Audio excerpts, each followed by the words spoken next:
سلام، بیا با من تا شمال.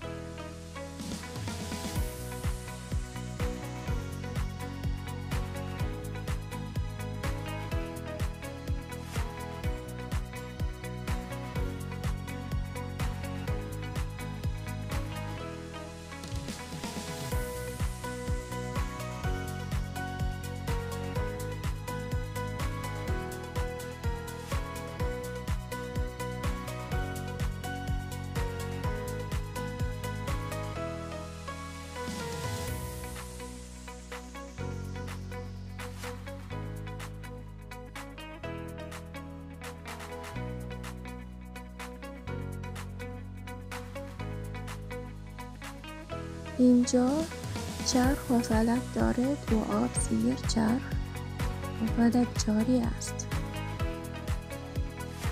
این شمال خیلی خیلی خیلی خوشگل. طبیعت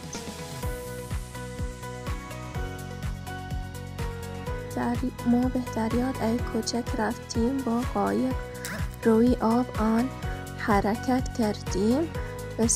بسیار آرامش بخش بود. باز خوشبختی و آزادی داشتم هنگام بارو زدن. صبر را خیلی دوست داشتم. من عاشق آساب شدم. زیبایی و حرکاتش من را مجذوب کرد. روی بشتش سوار شدم و احساس آزادی در مزارع سبز کرد. در اینجا ماهی های ریز شنا می کنند.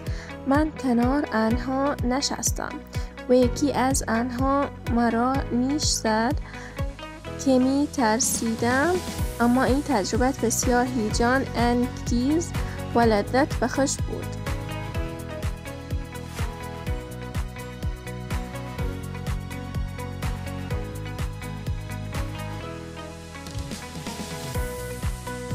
چرخ، فلک، تاب اینجا.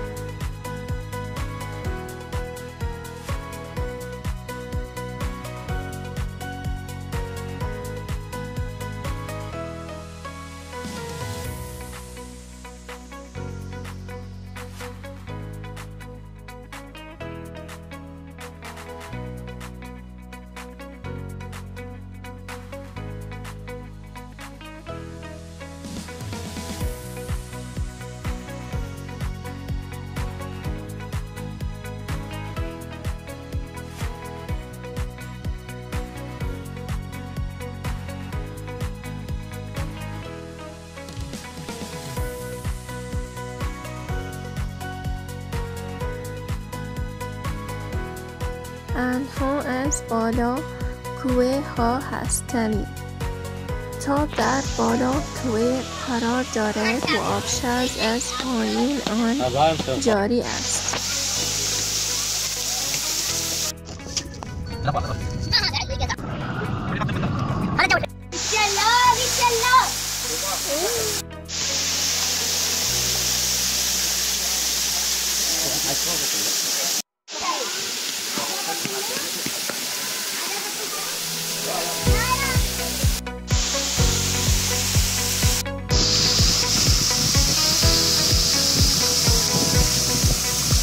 توسط آبشارهای طبیعت می‌رویم.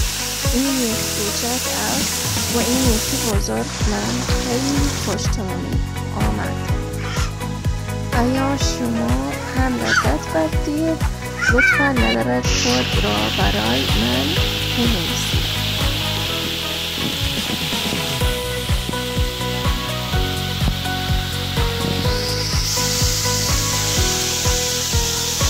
واقعا من ایرانی بلد نیست.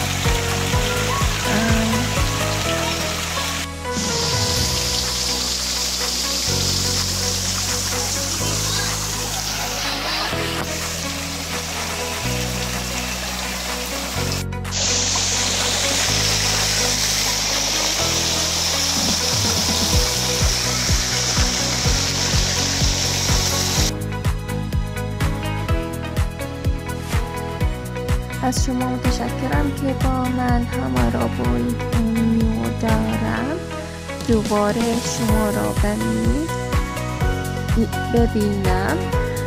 فراموش نکنید در کانال من عضو شوید تا ویدیو جدید را ببینید.